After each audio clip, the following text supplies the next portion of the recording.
opportunity, a responsibility, not just to ourselves. We got a legacy to uphold, people to make proud. So we got to take advantage of the moment, of the momentum. We got to protect our power, be the vanguards of our own voices. We got to keep doing the work, because our right to be heard won't be taken away on our watch. We got this. We got next.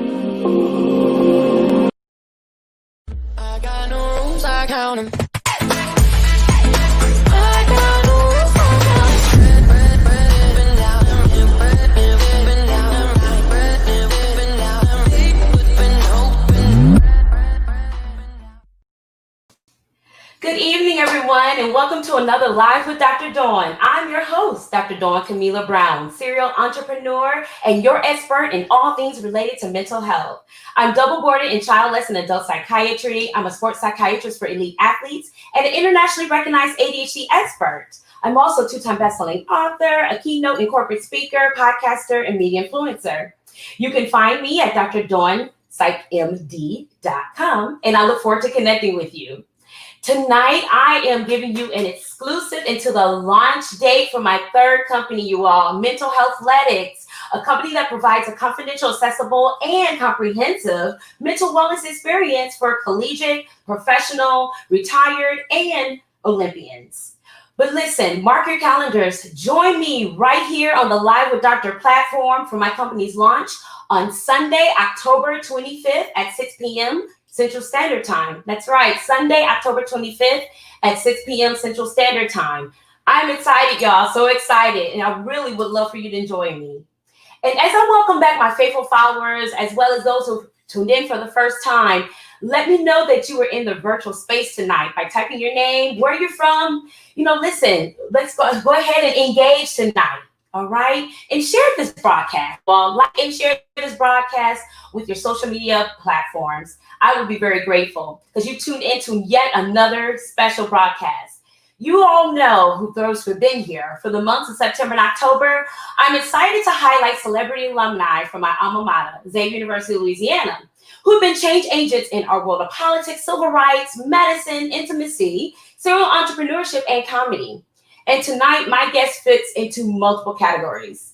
She's a full-time cast member of the popular TV reality show Married to Medicine Atlanta, a family medicine, occupational, and preventative medicine physician, wife, mother, and friend who is a survivor in all ways imaginable. She's a dear friend of mine and also my soror, Dr. Contessa Metcalfe. Dr. Metcalfe, is a full-time cast member at Bravo's American reality TV series. And she's been on the Married to Medicine Atlanta for the past 2 seasons, and they're in their 3rd season now. The show chronicles the lives of successful and educated women, including doctors and wives of doctors, as they balance their careers, families, and social calendars. Dr. Contessa exemplifies brains and beauty and has earned many titles for her academic achievements and personality. She's been named everywhere from NAACP's Miss Scholarship to High School Homecoming Queen to Miss Xavier University of Louisiana and Miss Congeniality of the Miss Missouri United States of America pageant. Before deciding to pursue medicine as a career, Dr. Contessa knew she had a calling beyond medicine, along with a passion for patriotism, and joined the Navy before entering medical school. And as a Navy Health Profession Scholarship Program scholar, she obtained her medical degree from St. Louis University School of Medicine and completed her residency in family medicine at the National Naval Medical Center in Maryland. She became a naval flight surgeon and flew both fixed-wing airplanes and helicopters, and has worked as a physician serving veterans for over a decade. Dr. Contessa is no stranger to hard work. She recently completed a joint residency program in preventive and occupational medicine and has also received her Master's of Science degree in public health at 𝕃𝕃 College. She is currently enrolled in an addiction medicine fellowship at Baptist Memorial Hospital. When Dr. Contessa is not on the clock, she enjoys riding motorcycles, acting, traveling, and spending quality time with her family. She and her husband, family medicine practitioners, Dr. Scott Metcalfe, own and invest in several joint business ventures.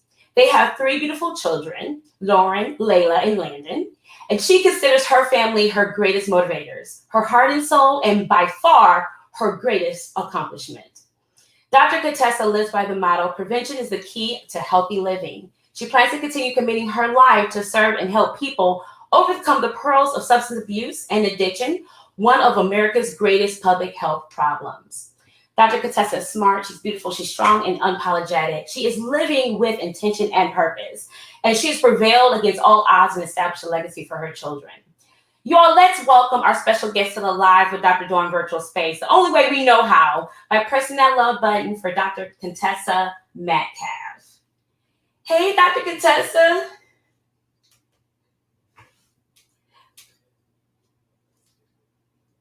Uh-oh, I'm sorry, Tess. Okay, there you go.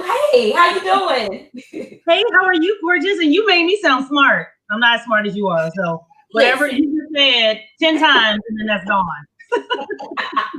You know, me and Dr. Ann, your line sister, were talking about you this week, and I believe Dr. Ann had mentioned that you were one of the smartest individuals she knows, and I had to agree with her. You definitely are. Yes. I would say that about her. That is so crazy. Yes. Do I keep freezing on you? Is it okay? Is it work? Am I freezing? I'm good. No, you're good. You're good. But Kitsy, okay. Yes. And let us know, you all, if you can hear feedback. We want to make sure that you can hear our conversation clear, and that we're not freezing as well. So I know the audience will be good in telling us that. You have a lot of love in the room, Dr. Contessa. A lot of Xavier Wright saying good evening to you here. Hey, hey, hey. Hey, everybody. That's awesome. Hey, T. Sloans. You know what? I'm literally, and my husband's here. Oh my God, I didn't even know I was able to get on. It's so awesome. 𝗖𝗍, oh my God, caviar, Dedrick, Blues.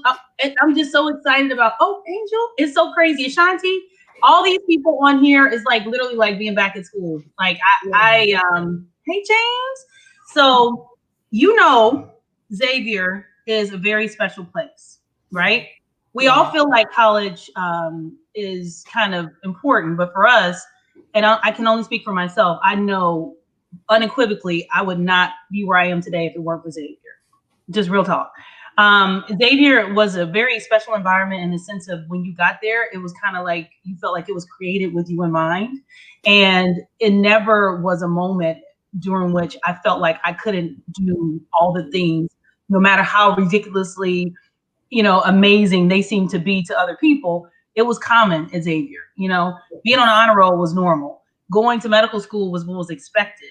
Becoming a doctor was what everybody kind of did. So with that being the example that, kind of was set forth before us for all the people, so every year, again, the people would come back and also say, I went to medical school here and I'll do whatever I can to help you. And that was kind of what we learned at Xavier, was giving back is the way it's supposed to be. And so it wasn't even that whole crabs in a barrel mentality that a lot of people, when they reference the Black community, refer to. That was not what I experienced at all. I mean, it was exactly the opposite. It was like, you had better be great. You had better do all those things that you said you're going to do. And because of that, I always say all my friends are stars. I think it's kind of cool being on television, because again, when I watch television, I always kind of felt like people didn't represent me. I mean, I didn't come from money. My dad was, on drugs and then went to prison. My mom worked a blue collar job. I mean, so all those kind of things that you kind of think about when it comes to privilege, I didn't see. I just felt like, then being able to overcome those obstacles and then join the military and, be a Black woman that's a veteran. And then also being a Black woman who, whose parents aren't educated, but I became a doctor. That was why I got on the television show, because I wanted to normalize kind of my experience, because I don't think I'm unique at all. I think if anything, I'm very common, and I want every little girl in the world who looks like me and who has my background to feel the same way. Like, no matter what I want to do, it's doable. Yes, yes, it is, Tessa. Tessa, you are freezing up a little bit. I want people to see your gorgeous face over there. I don't know if you can connect to another Wi-Fi in your area or in your home.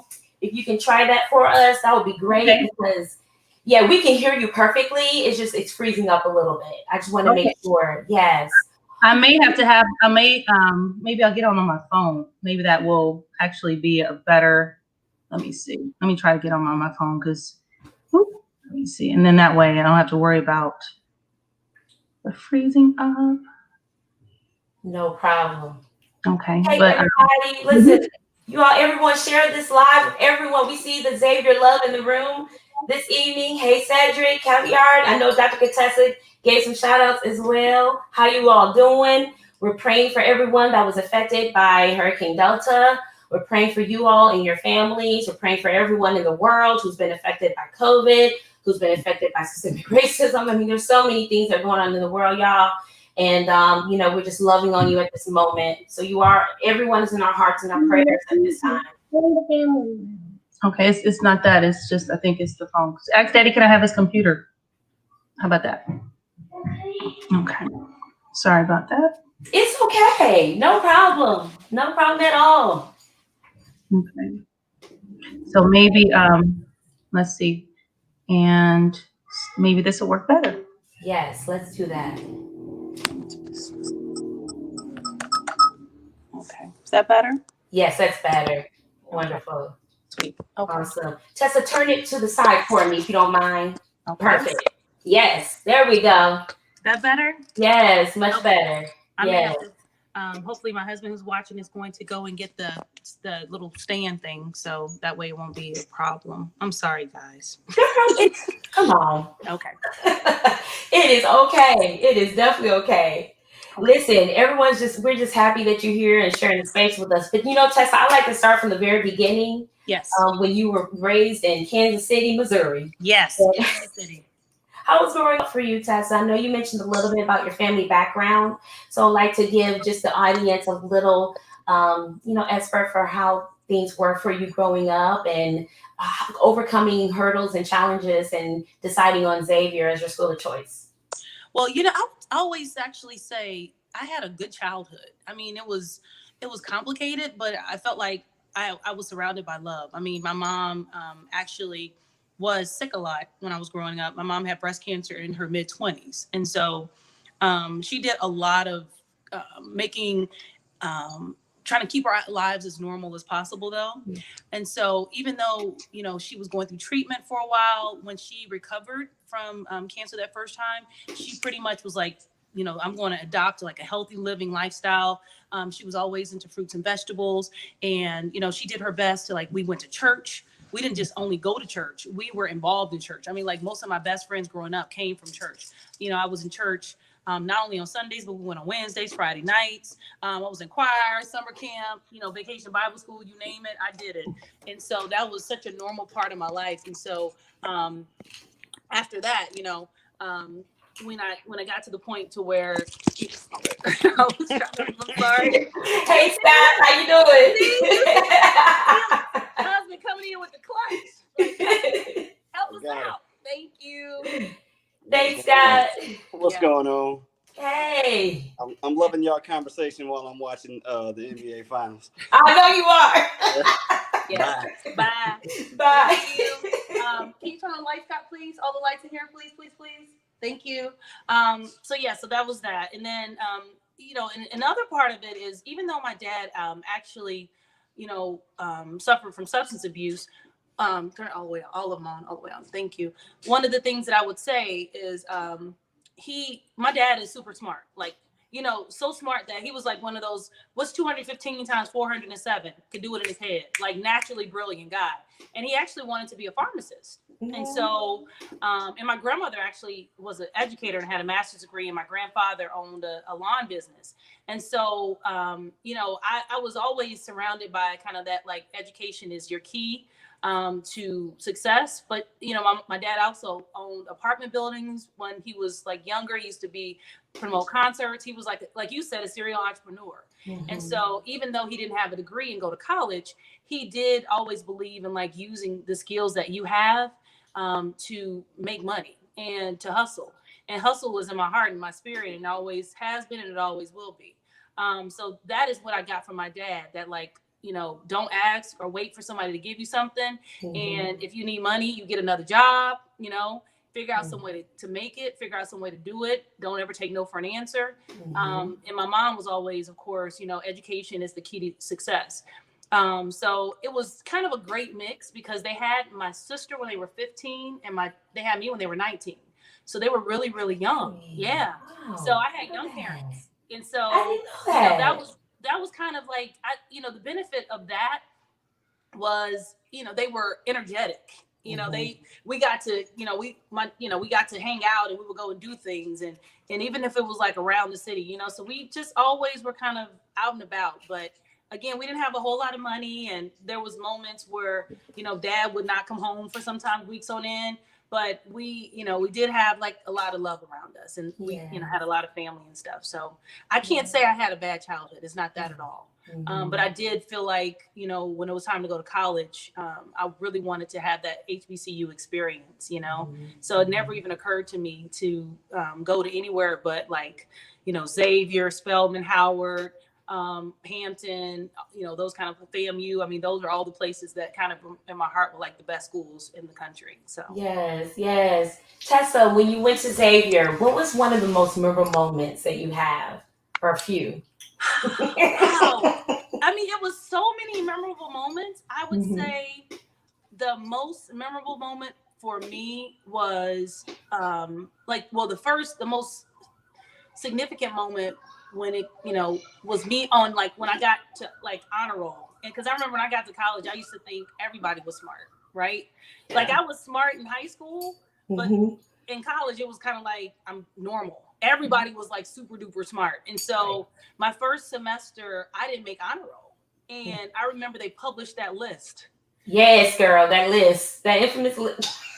And I was like, because I was all into like, I was trying to be, I was class vice president, then I became class president, I was in NAACP, all these activities. And it was kind of like, oh, whoa. So I'm prioritizing all these like activities over my grades. And that was a big slap in the face, because that was kind of the first time since probably ever, I'd never not been on honor roll. Right. And so it really made me kind of buckle down and learn, oh, shoot, you just can't get by on your laurels. Like you got to put the work in. And so that also negated that whole belief that people would say about HBCUs being easier. Not at all. Matt, I had to, like you said, figure out some scheduling, like some way to, but I thought it was embarrassing to not be smart. And I don't think I'd ever felt that way. It was almost like being a nerd in high school was kind of like, like you were a little embarrassed about being smart. But in college, they made it almost like the in crowd was on the honor roll list. And I was super embarrassed. So after that, it was like, okay, wait, why am I in college again? Oh, that's right, because I want to be a doctor. So you got to start focusing on what's important. These extracurricular activities are cool and they're fun, but you better get, long term, what's going to be important? Getting good grades so you can get to medical school. And that is what I think Xavier did in a very subtle way, but very clear. Like, this is what's important. So get good grades. So be the cool kid on the honor roll. Yes. And that was unlike what I had learned in the past about being cool. I know that's right. I mean, I think you hit the nail right on the head. And I think that for me, it was like these small drill classes, because I know I wouldn't have passed some of those science classes without that small instruction and, having the ability to kind of be in a situation where they reiterate the information you've learned. And I mean, we learned a lot for a significant amount of time. Short amount of time, there's a lot of information there. And then, Xavier definitely prepared us for med school as well. So I definitely understand what you're saying. Tessa, if you can say in words or phrases how you believe your friends would describe you, what would they be?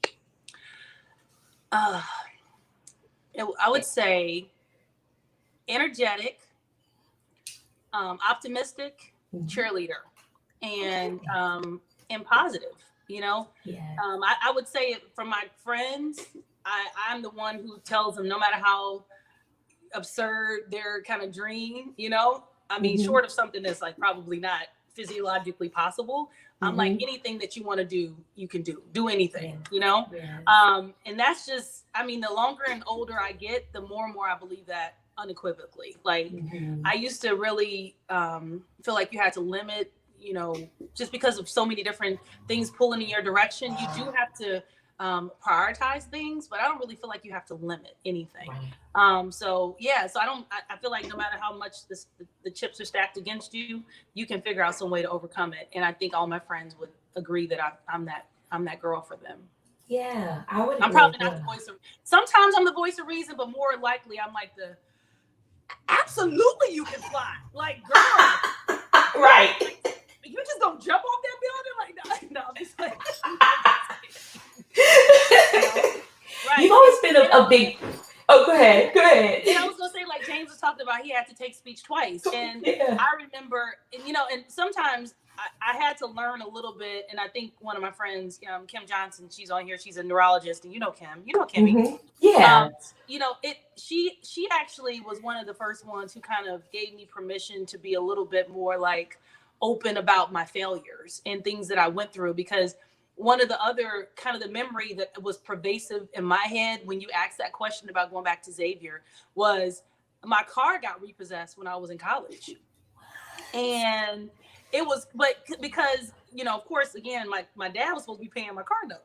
Right. So he didn't pay it. So, you know, I remember like being super embarrassed about that. But it, of course, that wasn't my fault per se. But I remember being embarrassed about having something like, so, because I had a car and then I didn't have a car. And so then I had to start walking. And I don't even know if everybody knew that I was walking. And fortunately, I was close enough to school where I was walking back and forth to school.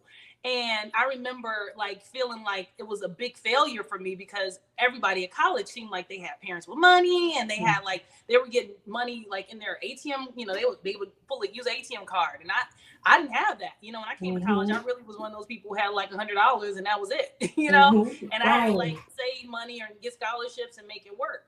But but over in time in life, like when I had failures and when things didn't go my way, I became a little bit, you know, I used to think I had to conceal that and hide that, or because everyone kind of looked at me to be that cheerleader and that positive person. But I would say those experiences actually reinforced even more because I did have in so many ways that like, you know, chips stacked against me. I mean, again, my car got repossessed, but we didn't have money for a plane ticket. And so I was using my car to drive back and forth by myself from Kansas City to New Orleans with no GPS. I mean, literally a big old map in my car, you know, so all I had was gas money. But that was kind of but those opportunities like taught me, like trying to figure out how to hustle and how to make, you know, like turn $1, you know, into, you know, make $1 out of 15 cents, so to speak. And so because of that, I know unequivocally again, that no matter what it is that you've encountered, you can overcome that and you can be okay. You know, and if anything, it's just learn the lesson, take that pause and figure out what was a lesson. And the lesson was really, I didn't really need a car with a car note in college anyway. I should have had a meter or something that I paid cash for that I didn't have to have stress for. And because I was in college for college anyway. It wasn't about having a cool car, you know? Exactly. To like get that, you know, so everything is not all about image. And that stuck with me even today. You know, my minivan, I love my 2014 Honda Odyssey. And I know that's right. And even on the TV show, like I remember when I got on the TV show, all my friends would tell me, "Oh, girl," because I'm not really into like a lot of labels and like bags and expensive shoes and stuff. I'm like, I love TJ Maxx Marshalls. I'm a fashionista all day. And they were like, "Girl, you're gonna have to get some labels, and nobody's gonna like you." And I'm like, "But I won't like me if I spend all my money on stuff that is a depreciating asset." So, and my husband won't either. Because that's not who I am, you know, but that's so those kind of things. So those are, it really solidified like I can be myself and I'm still going to be okay. I love it. We're going to come to the reality show. I want to talk a little bit about 𝗼 because we share some commonalities with the schools that we both attended. Hey, and I want to stop here and just, you know, just recognize you publicly because I don't think I have. I know I've done it privately, but I wanted to do this publicly. Contessa, you were very instrumental in my experience at not only Xavier, but especially at St. Louis University School of Medicine. I stayed at your house for my interview there. You took me around the city. to show me, you know, different places where I could live. You introduced me to instrumental people. Dr. Millicent was there as well. I mean, we had a lot of SLU people. I don't want to start naming because I know I don't want to forget anyone's name. But I will never forget that because my mom actually had breast cancer at that time. And I was actually trying to determine, you know, what kind of course I was going. And you just made it so much easier for me. And not just for the interview, throughout my tenure there at St. Louis, amongst other Xavierites that were there. But I know that you were definitely the primary person there. And I really, truly appreciate you. Thank you so much, girl. I love you for that.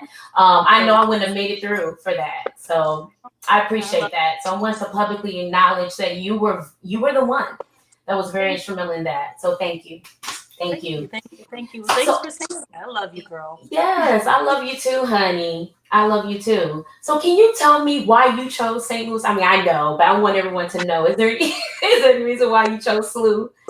Well, one, so it was a couple of things. One, I was actually going to, and I think when I graduated from college, everything said University of Kansas, KU was where I was supposed to go. Mm-hmm. And so when I went actually to the pre-matriculation program that summer, and my family was very religious, like, you know, apostolic, was like, okay, look, so this is what you're going to do. You're going to go to church on Sunday, and you're going to start taking your little brother to his practices, and you're going to be, because I had a hardcore 10 o'clock curfew when I was in high school, and it was almost like I graduated from college. My mom was like, you about to do all that old, you know, you about to come on back to being, you know, 15, 16 all over again. Right. And I just was just like, oh my God, I don't think I can do this. And then SLU was a private school, but it also was had transitioned in a big way into focusing on minority recruitment. And so when I went to, hey, Quo Vadis, oh my God, love Quo. You, again, XU baby. But anyway, when I got to SLU, I really, really, really wanted to go there. And so I actually was on the wait list at SLU. Mm-hmm. And so I had almost, again, I was in the pre-matriculation program at KU. I'd given up on SLU. And so something told me, well, I know what it was. It was the Holy Spirit told me, you know what? It's on your vision board. Because I've always believed in visualization. That whole summer that I was in Kansas City, I was like, I don't feel like I'm supposed to be back here for medical school. I feel like I'm supposed to be somewhere else. Mm-hmm. And something just called me to call SLU, the admission committee, and said, you know, my name is Contessa Gray. This was my first choice. I know I'm on the wait list, but if there's any way possible that you can reconsider my application, please do so. I'm willing and ready to move, and I can make it there. And by the time school starts, and grace of God, literally a week later, I got that letter of acceptance, right? And let me tell you how the devil works again, because that whole summer I've been working, had bought a car, because again, I learned my lesson, no more car notes. Mm-hmm. 2 days before orientation, I got hit and my car was totaled. Oh, wow. And so I had no car because, again, I had no money either, like for real, but I had no car to now go to medical school. And so fortunately, again, I mean, I was like this, so maybe I'm making a mistake because maybe I'm supposed to be in Kansas City because how am I going to go to some random city? Because St. Louis is actually 4 hours from Kansas City. And it worked out. So I was able to get a rental car, and I didn't even know about like the insurance company pays for you to have a rental car if you get into an accident. I was trying to figure out how to get it back. It was just, I mean, when I say it was a nightmare and it was so complicated, but when I say God was like, be still, it's good. You would not gotten that letter of acceptance a week before you're supposed to be there if I didn't have a plan for you to be there. And within 3 days, I had another car. I found a place to live, and here we are. Love it. St. Louis University School of Medicine, just like Dr. Dawn Brown. Amen. That's right, girl. Amen. What a wonderful testimony there, Tessa. I had no idea the details of it. But thank you for sharing that, because I also see that tenacity, that level of determination, other things that you do, that you are doing and have done. But I want to stop at the Navy. Because I understand that you decided to go to the Navy, you became a flight surgeon, is that correct? And actually learned how to fly planes and helicopters. Can you tell us a little bit about your experience in the Navy and why you chose to do this? Well, again, no money. So how do you pay? Most people come out of medical school on what, $200,000 to $400,000 in debt. And I was like scared of that. That was terrifying to me. And so me and Britton actually arm in arm went down to the Navy like recruitment place and was like, how do we figure out how do you pay for medical school for us? We will raise our right hand and make it happen. And so that's how, so they were fortunate to, I was fortunate enough to get what's called a health profession scholarship, and they paid every dime of my medical school education. Man, and awesome. now they give people even a stipend. And in exchange for that, you pay time back in uniform. And I was a doctor for the Navy. But as a part of that, I was able to go to flight school and learn aviation medicine. But as a part of aviation medicine training, you actually go and train with the pilots and learn how to fly. Because in order to understand the stressors of flying in that flight environment, then you have to go to flight school. And so again, another great opportunity that if you would have told me like 5 or 10 years before that I was going to have, I would have never known.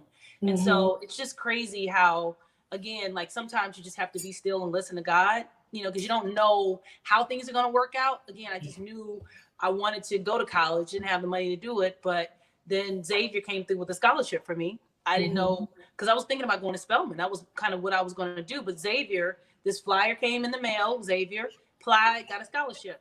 That's right. Same thing. I remember. St. Louis University is still one of the most expensive medical schools in the country. You say that again, Contessa? Please say one it of the again. most expensive medical schools in the country. Yeah. Wanted to go. It was a dream. How am I going to work it out? I have no money.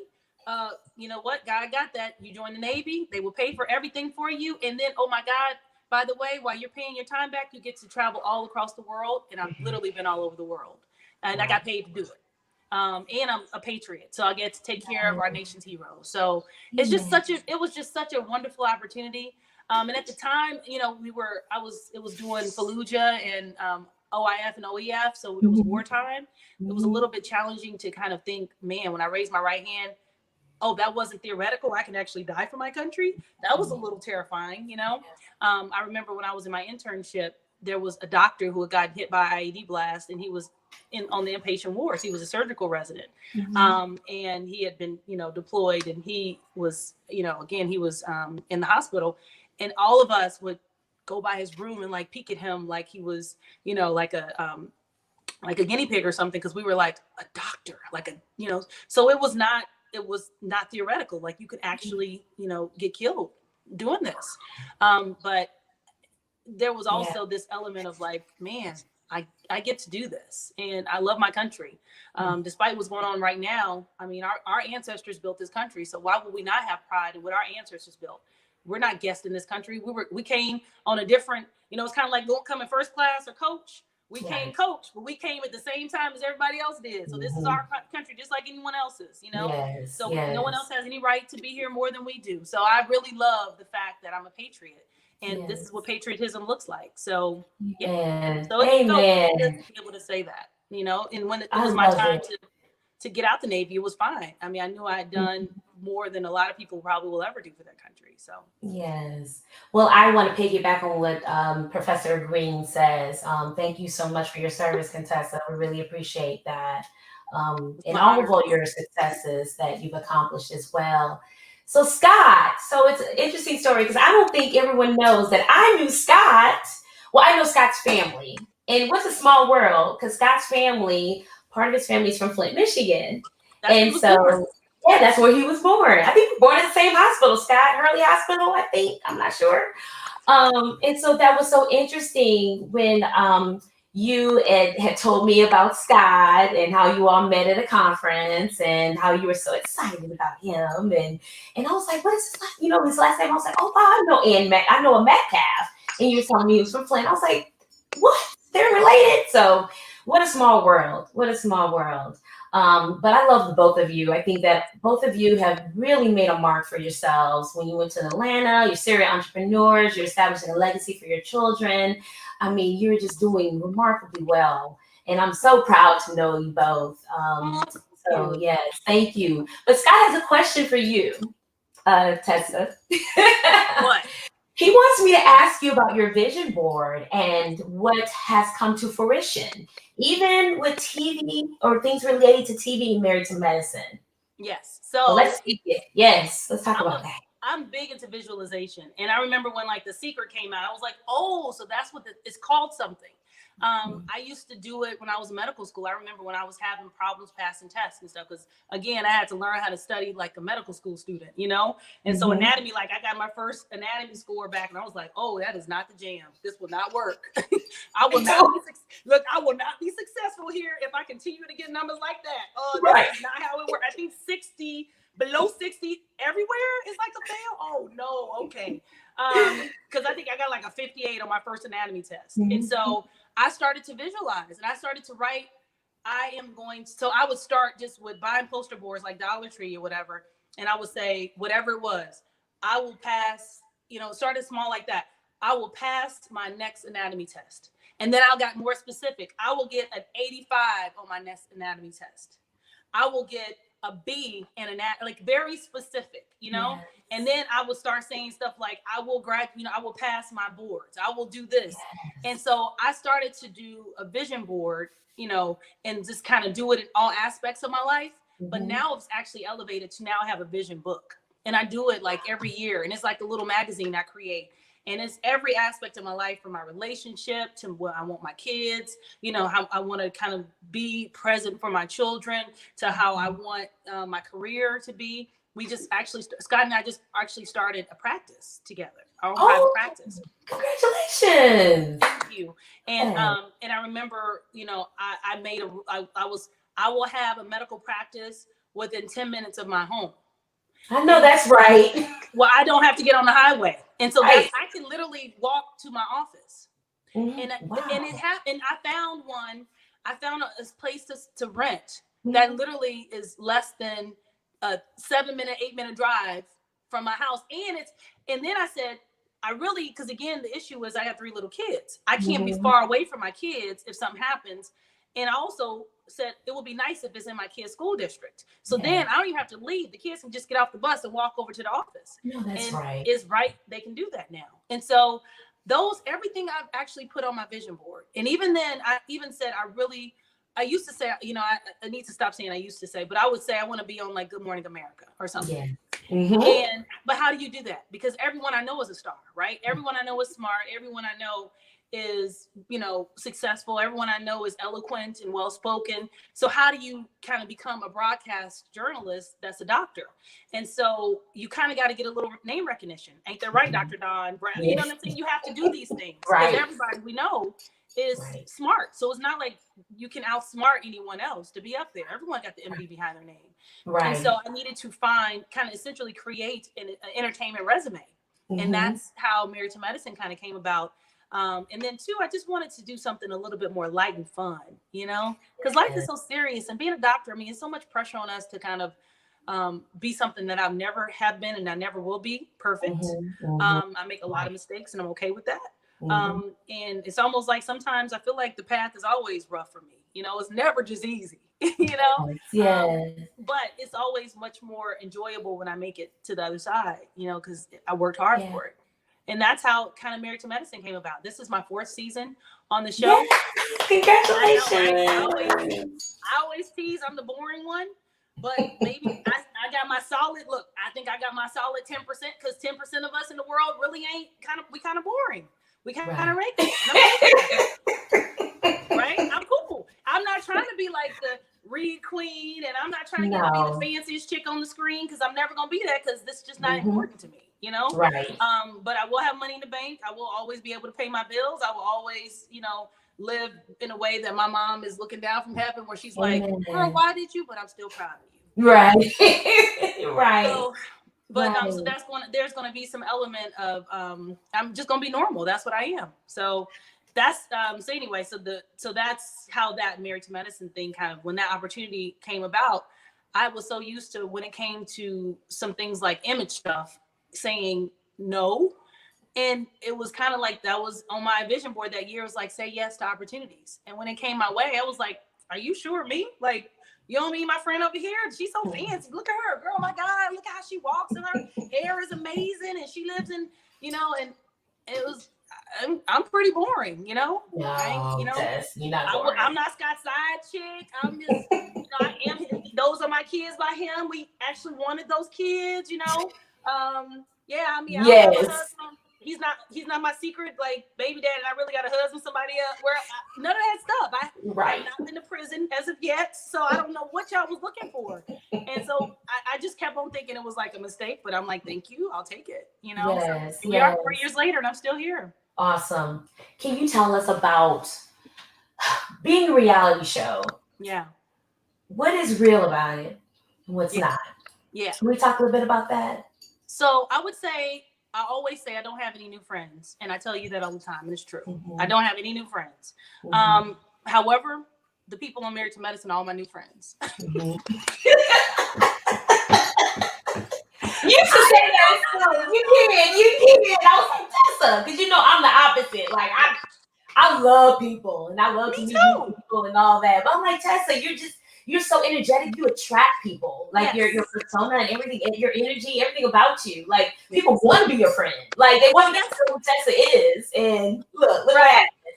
Well, that's the thing. I am friendly and I'm outgoing and I'm open and I'm like everybody's friend per se, but I also am able to discern what's real and what's not.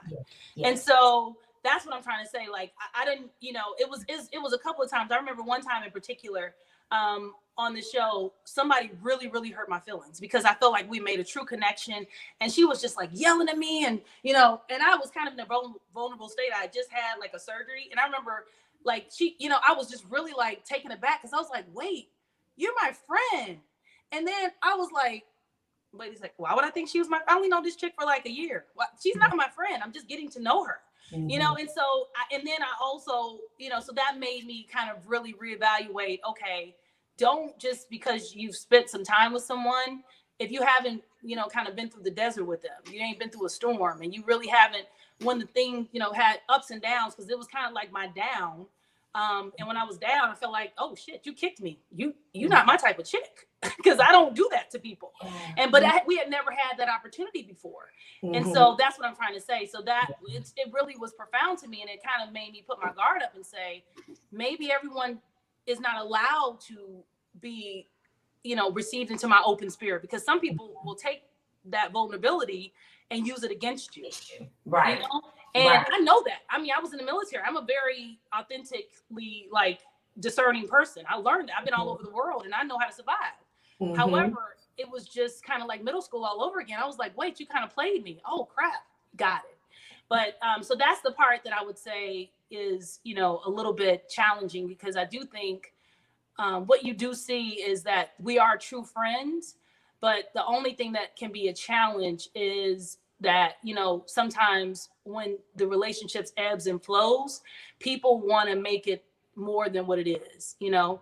And honestly, a lot of times you've kind of learned your lesson and you're like, look, I'm not going to let you hurt me again. Like I've opened up and I've been kind. And when the cameras were off, we were cool. But then when the cameras come on, you want to be in attack mode for, you know, for a check or for a like or for some followers. And that's, I can't tell what's, you know, I can't tell who you're going to be today. And that's the part I would say that is a challenge, because a lot of times people become a persona.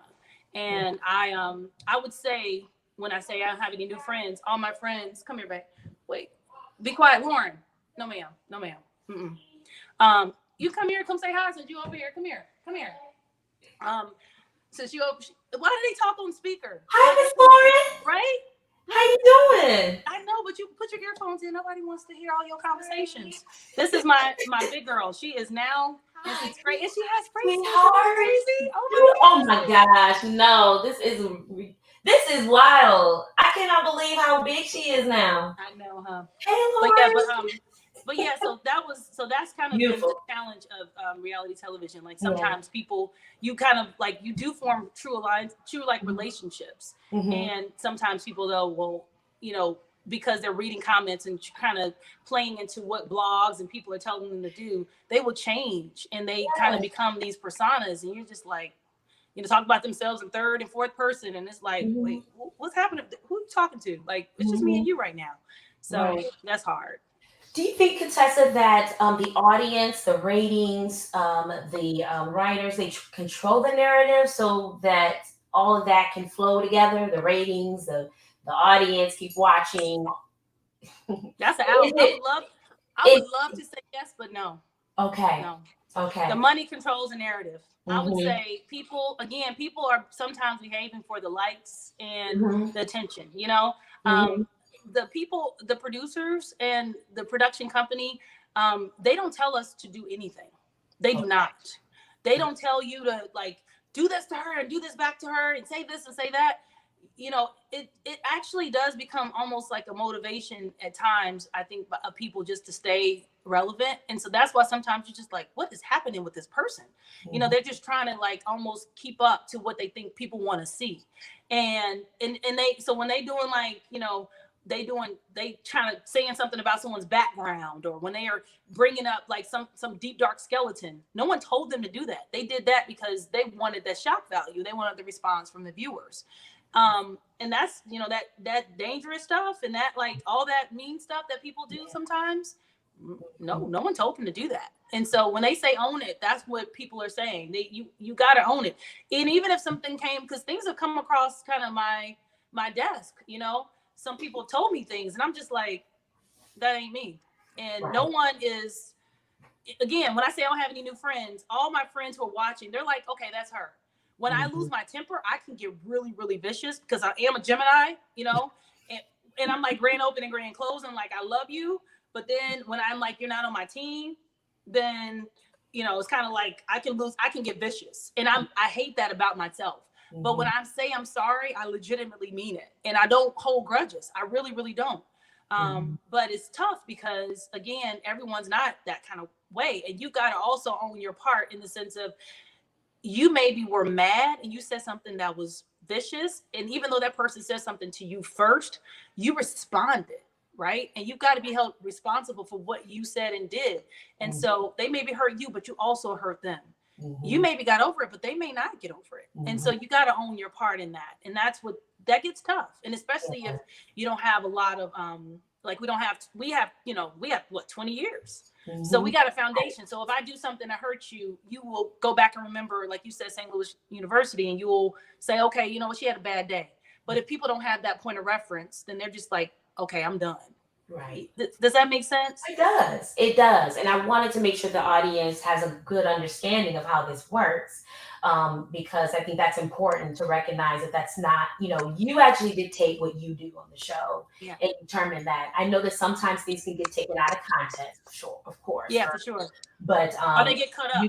Or cut up. Exactly. Yep. Exactly. Can you talk about some of the benefits of being a reality TV star has been for you? Yes.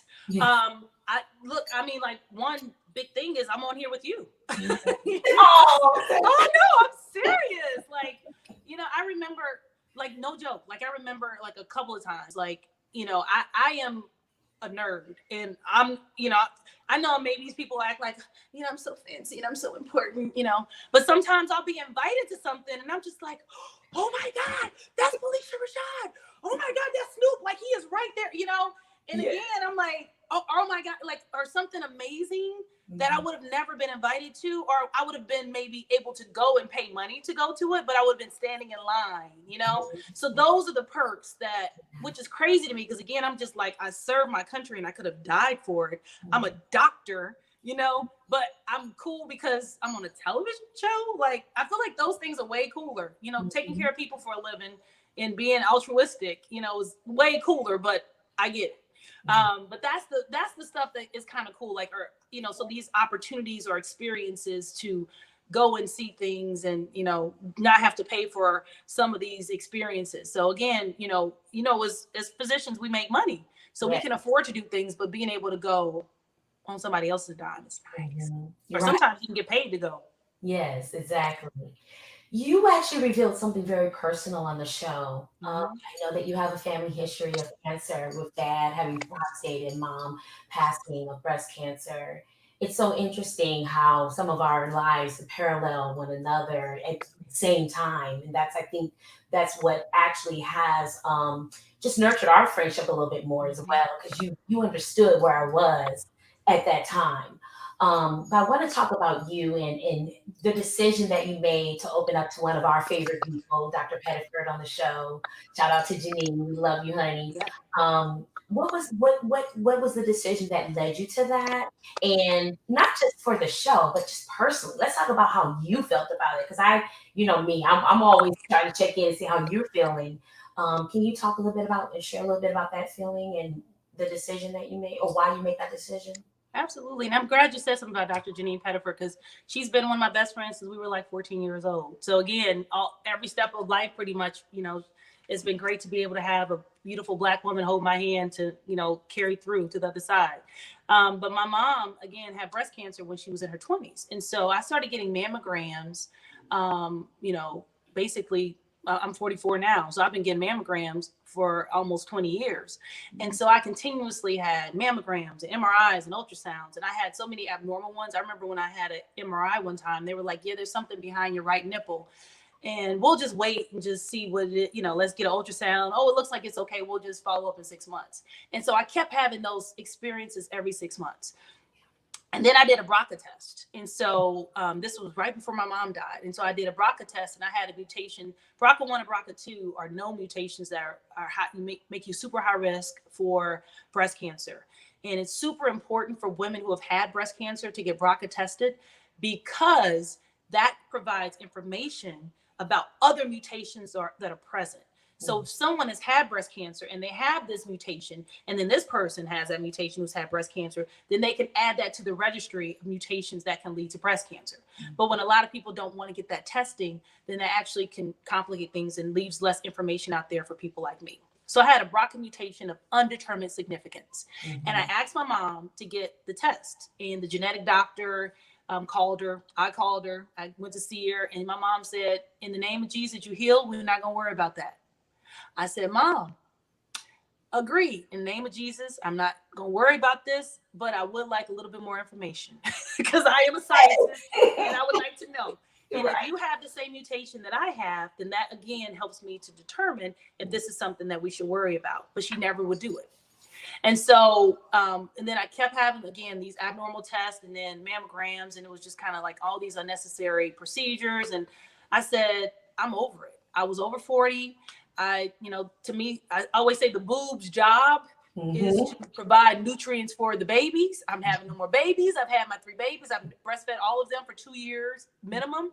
So let me now make these things that have caused so much worry in my life go away. And so I had a prophylactic mastectomy with reconstruction.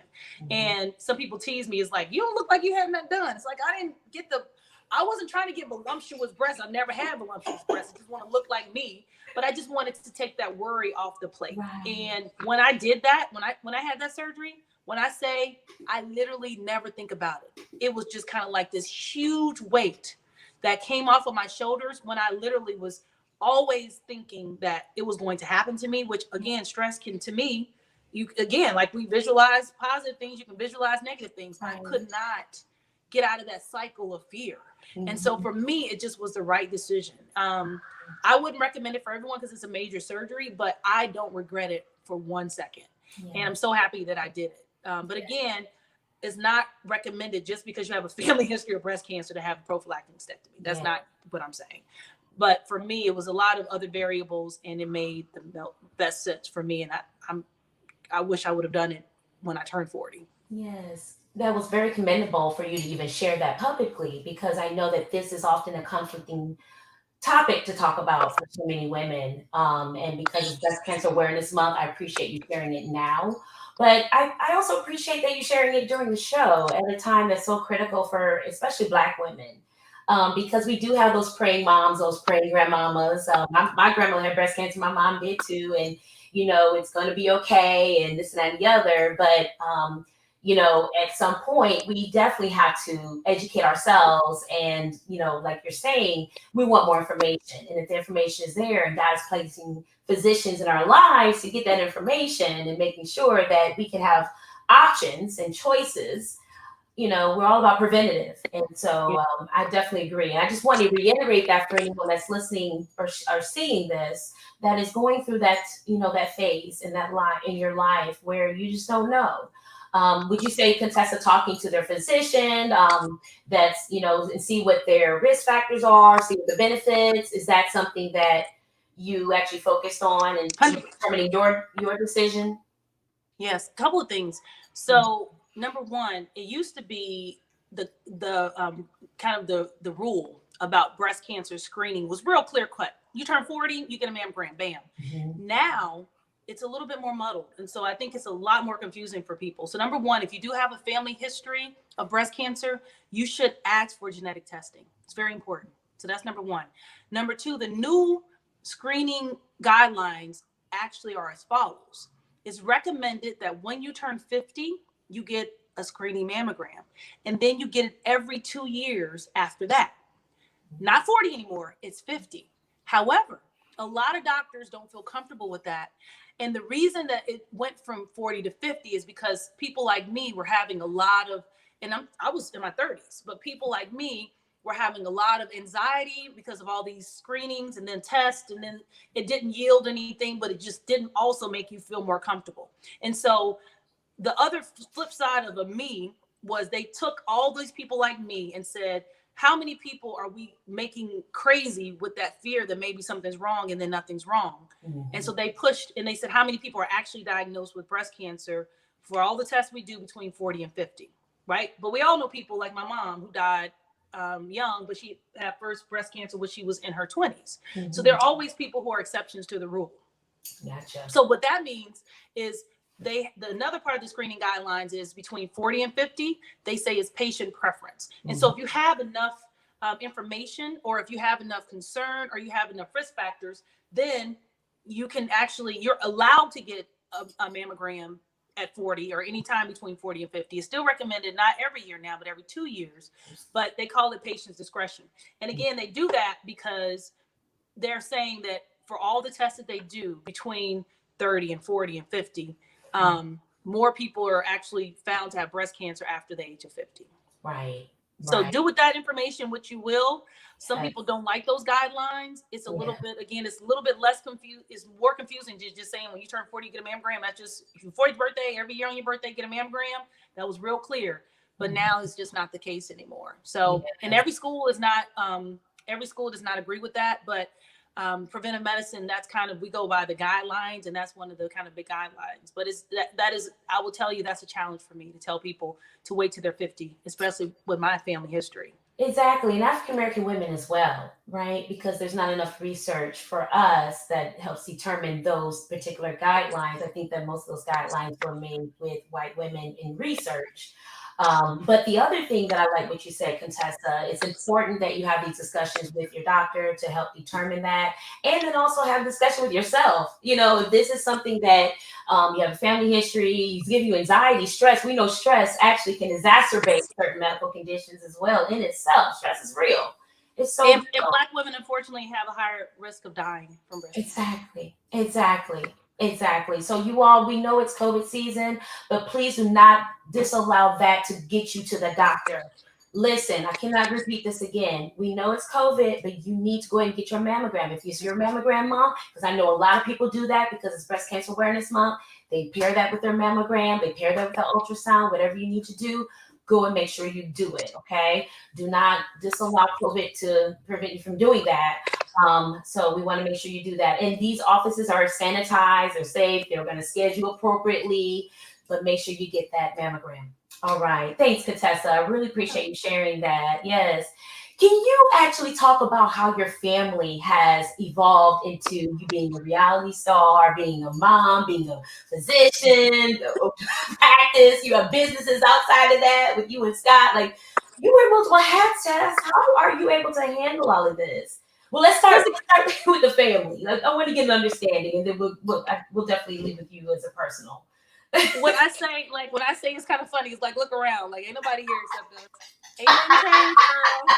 On purpose, you know. There's like, I mean, it's so funny. Like sometimes, like going back to that being invited to stuff, I always say, but you know, people don't want to see the real you. They want to see you with hair and makeup, and that costs money. So I say, right. But I'm just like, okay, wait. So do I want to go to this thing and I gotta pay somebody to do my hair, pay somebody to do my makeup? You see, I'm still cheap, same on me. So I really try hard to like not change much about me at all. I still hang out with my same friends. Mm-hmm. I mean, I don't have like there's no entourage, and I just also keep things in perspective. Like I'm like, I love when people are like, I love you. I'm like, do you? what if I needed like $5,000 because I was about to go to prison? Because I depend on you for 5 stacks, right? You know, I gotta run a rack stack. See how much you love me. There's racks and stacks, but Right. you know what I'm saying? Like, that's what love is. You're right. Like, you know, if I'm homeless on the street, it's like somebody take their picture. Oh my God, I saw Dr. Contessa. She ain't got nothing. Girl, she looking bad. You know, because I mean, or, you know, or if I'm going through like I mean, we all go through ups and downs. We have depressive episodes or something like that. And when you're kind of going through it, you know, would you be like, oh, you know, this is what's happening. What can I do to be your friend and reach out to you? Or would you be like one posting a picture like, she looks so bad, y'all. Oh my goodness, look at her nails. They ain't even done, you know, like that. So I keep it in perspective, you know. Yes. So I don't really believe in like the hype, and I do that on purpose because one, your family is your family, and they're gonna be here for you forever. And when I say your family, I'm talking about all the people on this call, everyone who's in the, you know, the chat room. I'm talking about you. Yeah. That you know, we love each other uniquely for who we are and for fundamentally what we stand for, and not because of hype or any kind of pomps and circumstance, because this is all like smoke and mirrors anyway, because it comes and goes so fast, you know. So that's my family, and I don't do any like extra stuff, so I don't do any of that like TV stuff, and so I don't think they change much at all. As far as that goes. Like I said, the only thing that's maybe different is that maybe I know a couple more people with more Instagram followers or who have a, you know, more entertainment background, but other than that, and you find out too, those people are so down to earth and so cool, and it's shocking, you know. And they're just regular folks, and they just really want to be treated like regular folks. Yes. Tessa, you have some boards coming up, girl. Yes, I do. Like, and I was like, Tessa, see, this is how she is, you all. She's always been this way. So I called Tessa, and I'm like, Tessa, I want you on the show. Would you mind? Immediately she said yes. And she was like, what are we gonna do? This week? And I'm like, Tess, I mean, okay, let me see what your schedule's like, because I know you're filming. I know you're in school. I know you had some boards. I just didn't know when, because you went back to school. And I know that actually was aired on the show, to pursue another degree. Oh my goodness. And did a whole other residency, actually. And the reason that I did, so the reason, I've been practicing in occupational medicine for a very long time. Because actually when I trained in family medicine, I found very early that it was like gut wrenching for me to continue to do that. And so I switched to occupational medicine, but I hadn't done a residency in that. And so I found the joint preventive and occupational residency in Nashville, and you get a master's in public health at the same time. And so that's what you guys saw me do. I just couldn't say that's what I was doing. And then, while I was there, I really kind of had to hone in on, okay, what does that look like? Does that mean I want to just have like a general practice and do kind of everything? Or is there something kind of like you found your calling with not just child psych, but really, you're like a specialist in ADHD, and that's what I'm saying. I needed to really kind of more clearly define, like when I'm away from my family and I'm gone, what's my passion project? And it really was addiction. And, addiction medicine can be tough for some people. Everyone doesn't love it. Right. But it's so necessary, and it's such an epidemic in this country. And before COVID, it really was the epidemic that was, that's affecting even our community. I mean, this is really, it doesn't, race, socioeconomic status has nothing to do with, addiction. Substance use disorders affect everybody. And if anyone who's listening can attest to the fact that someone who drinks too much, who does too many drugs, and who doesn't have a way to, is addicted to porn or addicted to the internet even. Did you know that? You can be addicted to social media. You can do all. Yes. And when you say that, does it interfere with your activities of daily living? Does it interfere with your ability to work and maintain gainful employment? It's so interesting to me at our company, at the hospital where I was working, people will lose their jobs because they can't stay off of porn. They know that they're being monitored and they can't not do it or try to get, you know what I'm saying? Yes, and it's real. Kind of stuff. It's real. It is real. It really is. Mm-hmm. And so it's something that you have to deal with. And I found that because of my background, I was uniquely suited to have a, empathetic level that a lot of people maybe don't have. And so, no judgment. I mean, again, we've all been through it, and we all have different vices. We may not call it alcohol, or we may call it shopping, whatever, So I just found that, and I love it. And I actually am really excited about kind of the next 40 years of my life and committing my life to keeping families together. Yes. There's a spot in I think it was I forgot what season it was, but it was a moment with your daughter and you're in the kitchen. And I want to play that if you don't mind. Sure. I have it here, courtesy of Bravo. So I'm going to play that real quick, okay? I want people to see this. Okay. So how's it going, sweet cheeks? Good enough. Good enough. What does that mean? There's this boy named Ethan. Okay. I was watching a basketball game and he kept messing everything up. So I told him to get off the court. Okay. And then he just started to throw a ball at me. A boy threw a ball at you? He tried. But he missed. No, I actually caught it. Oh, okay. And I just threw it at him. Right in the face. Wait. That's not nice. He Lauren. irritates me. That's not how you handle people who irritate you. You don't hit them in their face. Inappropriate. Sometimes after that day, I go downstairs and I pretend like it's my enemy and I just keep punching the wall. Wait. Come here. Sit down for a second. What makes you angry? What kind of thing can make you angry? Does mommy make you angry? No. Sometimes? Sometimes. Yeah. What can mommy do to make you angry? Can I sometimes not be here every time you need me to be here and it makes you angry? Yeah. That's the most thing that makes me angry. Yeah. It's always so frustrating. Yeah. It's hard to admit, this choice for me to go to school in Nashville has led to real emotional negative consequences in my family. And so what happens when you feel like you get frustrated? Can you take a second and just relax? I try. I know I'm important to my house and to my family structure, but I realize now that when I'm not there, everything just falls apart.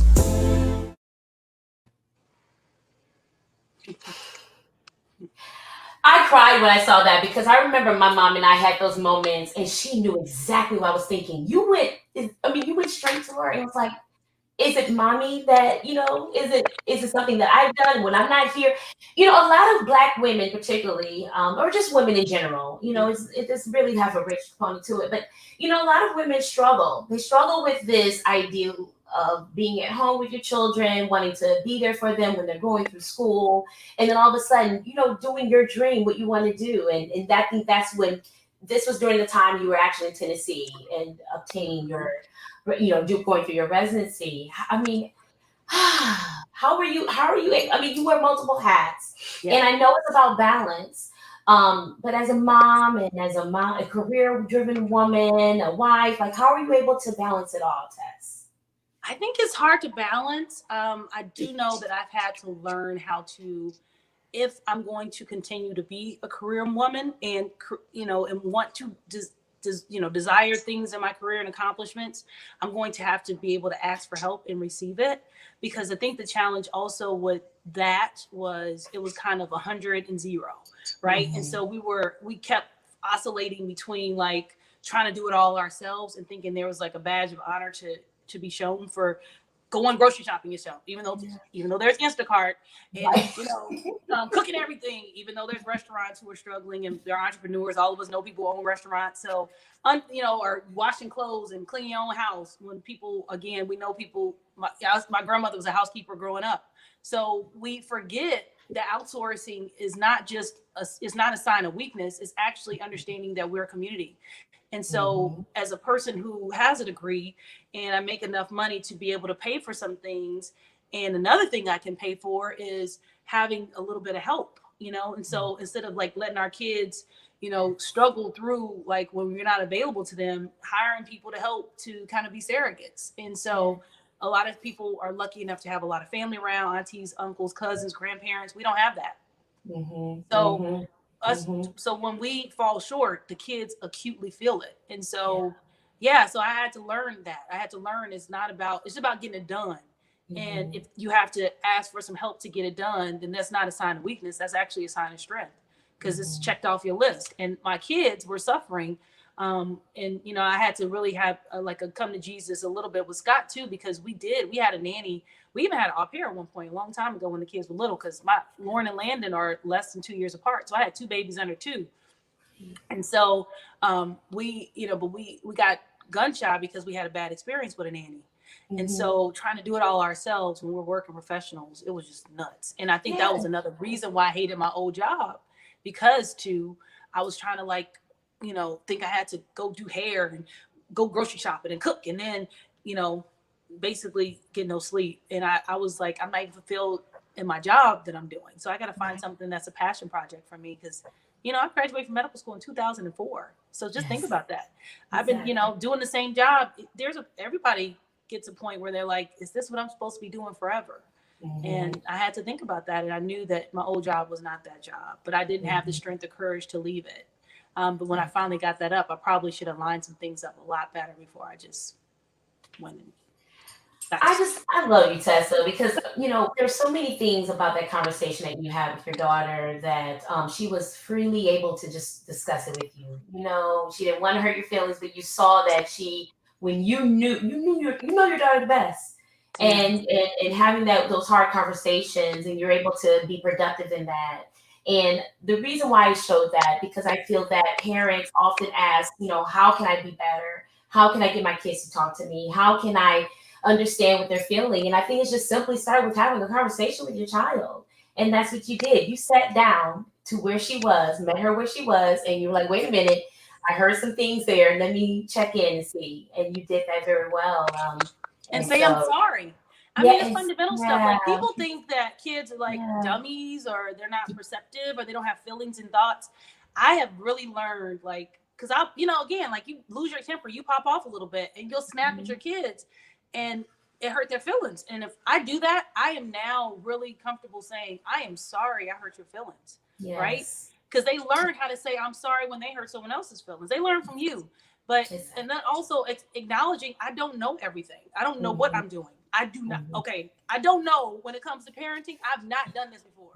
This is my first time here as a parent. And so I make a lot of mistakes, and I ask for a lot of help from a lot of people. And I learn, and sometimes the advice I've gotten, I'm like, yeah, that doesn't really quite work for me.